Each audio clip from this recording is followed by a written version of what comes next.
నమస్తే, నా పేరు దువ్వ వెంకట్. ఇది సంగతి ఛానల్కి స్వాగతం. అజ్ఞాతం వీడని కవిత. 10 మాసాలుగా జిల్లా వైపు కన్నెత్తి చూడని ఎమ్మెల్సీ కల్వకుంట్ల కవిత. కీలక నేతలకు దొరకని అపాయింట్మెంట్లు. నేను ముందే మొండిని, జైలుకు పంపి ఇంకా జగమొండిని చేశారు.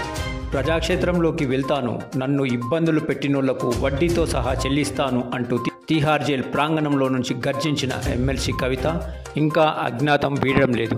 నిజామాబాద్ లోకల్ బాడీ ఎమ్మెల్సీగా ఉన్న ఆమె దాదాపు 10 మాసాలుగా జిల్లా వైపు కన్నెత్తి చూడలేకపోతున్నారు. కీలక నేతలకు సైతం ఆమె అందుబాటులోకి రావడం లేదు.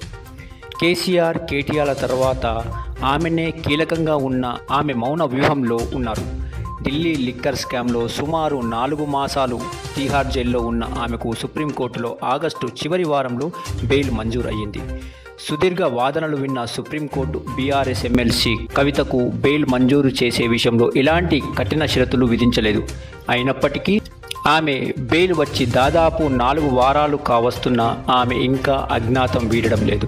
నిజానికి జైలు నుంచి విడుదలయ్యాక మొదటి హైదరాబాద్ వచ్చిన కవితకు గులాబీ శ్రేణులు ఘనస్వాగతం పలికారు. వందలాది మంది గులాబీ శ్రేణులు ఆమె ఇంటి వద్ద బారులు తీరారు. సహజంగా ఒత్తిడితో ఉన్న ఆమె 10 రోజుల తర్వాత కలుద్దామని భరోసా ఇచ్చారు. ఆ మరుసటి రోజే ఎర్రవల్లి ఫామ్ హౌస్కు వెళ్లారు. అప్పటి నుంచి బీఆర్ఎస్ నేతలెవ్వరికీ ఆమె అందుబాటులోకి రావడం లేదు. ఆమె కొఠారిలో ఉండే వారికి సైతం కార్యకలాపాల సమాచారం లేదు.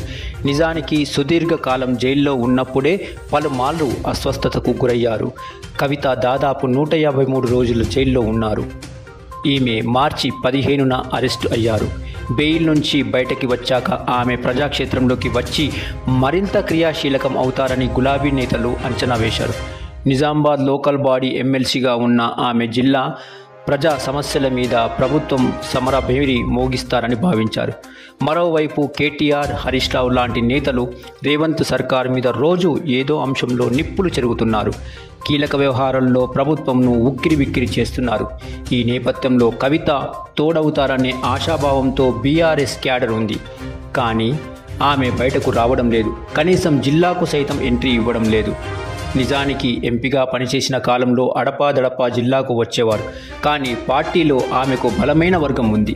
పార్టీ అధికారం కోల్పోయాక మాజీ ఎమ్మెల్యేలు సైతం నియోజకవర్గాలకు మూకం చాటేశారు.